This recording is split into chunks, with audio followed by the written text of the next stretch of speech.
যারাই তাহাজ্জুদ নামাজ উঠতে চান, ঘুমোতে উঠা মাত্র বসবেন, বসিয়া দুহাত কুশ করে মুখে মাসা করবেন 3 বার। এই সময় বলবেন আলহামদুলিল্লাহ, আলহামদুলিল্লাহ, আলহামদুলিল্লাহ, আস্তাগফিরুল্লাহ, আস্তাগফিরুল্লাহ, আস্তাগফিরুল্লাহ। এরপরে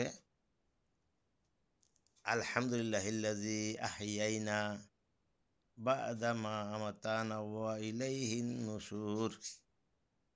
এরপরে পড়বেন লা ইলাহা ইল্লাল্লাহু ওয়াহদাহু লা শারীকা লাহু লাহুল মুলকু ওয়া লাহুল হামদ ওয়া হুয়া আলা কুল্লি শাইইন কাদির।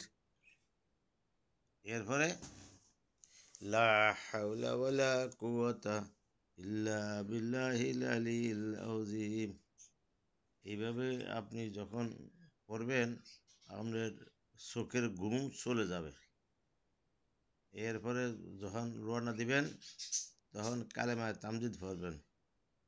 কালেমায়ে তামজিদ লা ইলাহা ইল্লা আনতা নূরান ইয়াহদিয়াল্লাহু লিনূরিহি মান ইয়াশাউ ইমামুল মুরসালিনা খাতামুন নবীন।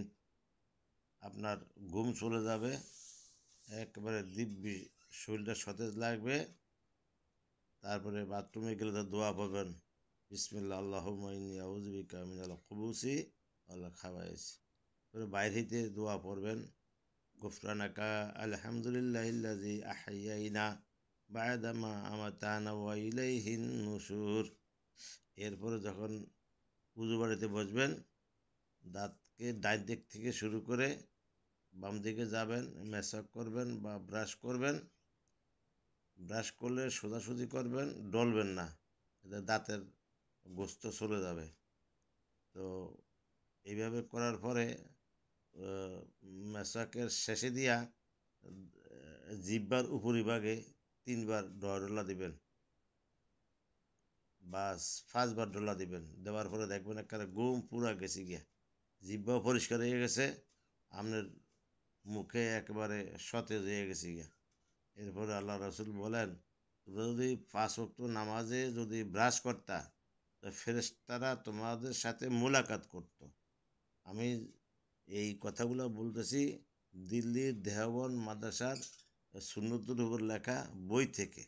আপনারা আমল করলে অনেক লাভবান হবেন। মাশাআল্লাহ।